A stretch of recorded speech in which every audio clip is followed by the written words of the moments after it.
If you fancy yourself as someone who can tame the tiger, you should be a subscriber to the Audrain Museum Network. Hit that button right now and subscribe and join us. Thanks.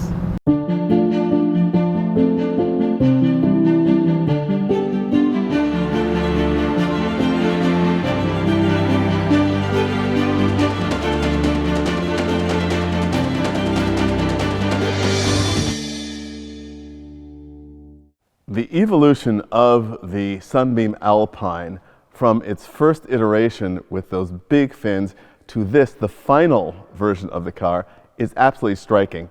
And I think that this, in this dark color, this wonderful dark blue, it also works well in dark green as well, just really shows off the lines of the car so incredibly well. And it gives it that sort of British sporting elegance that I think really is shown so well in this car.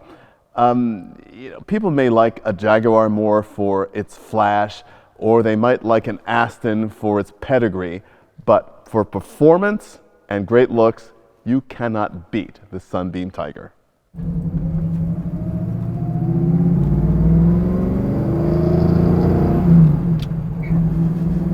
Tiger, tiger, burning bright, in the forest of the night, what immortal hand or eye could frame thy fearful symmetry? The Sunbeam Tiger wasn't named for the William Blake poem, but it could have been. Instead, it was named for a 1926 land speed record car. And the Sunbeam Tiger has always been one of my favorite cars, being both a fan of Ford and a fan of English sports cars. This, to me, somehow, even more than the Cobra, interesting enough, sort of defines for me what an English sports car with a lot of power should be. People have, for a time, referred to the Sunbeam Tiger as the poor man's Cobra, but they're very, very different cars. The Sunbeam Tiger is really a traditional British sports car with this ridiculous engine stuffed in it. The Cobra is really more of a race car for the street. The Tiger was raced, not very successfully in circuit racing, with a bit more success in rallies, but by the time it really sort of found its stride in rallies, non-sports cars were really the things to have in rallies.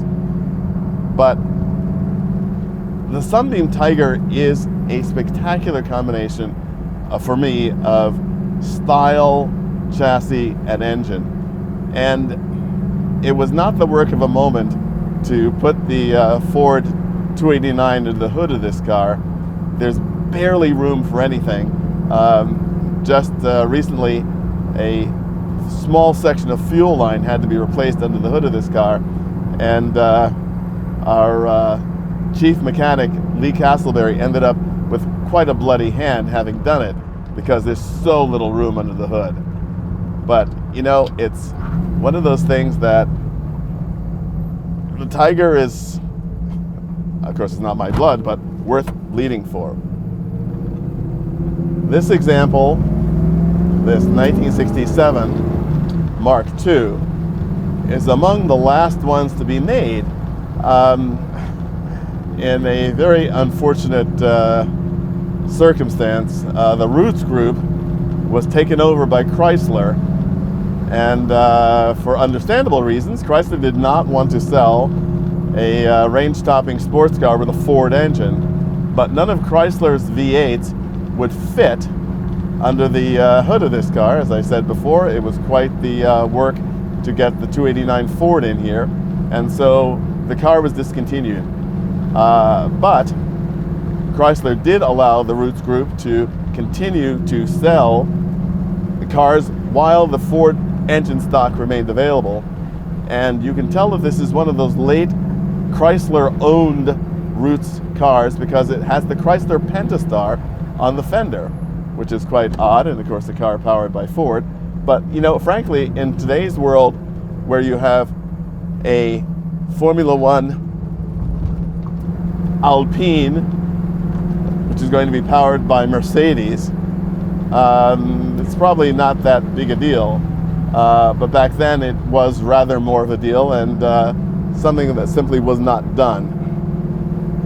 But one of the other things about this car is that people often talk about weight bias in sports cars, and this is a big engine for the chassis that was designed for a rather much smaller 4-cylinder engine, and there's a lot of weight over the front wheels of this car, but it handles very well, and the grunt is amazing. It's a very satisfying car, and it has enough of that old English sports car feel to really make you forget about contemporary Austin Healey's at the time, certainly. To me, this is the equivalent of comparing the MGB to the MGC. The comparison of this to a Healey 3000 is remarkable because, frankly, this chassis is, I think, better than the Healey 3000, and this engine is certainly a heck of a lot better than that engine. There's also, in this particular example as well, a great solidity to this. This does not feel like a flimsy English sports car slapped together on this somewhat broken surface. It handles it beautifully, and the rear end never wants to jump out. It's absolutely under control at all times. And again, speaking of responsive, and a great sound as well.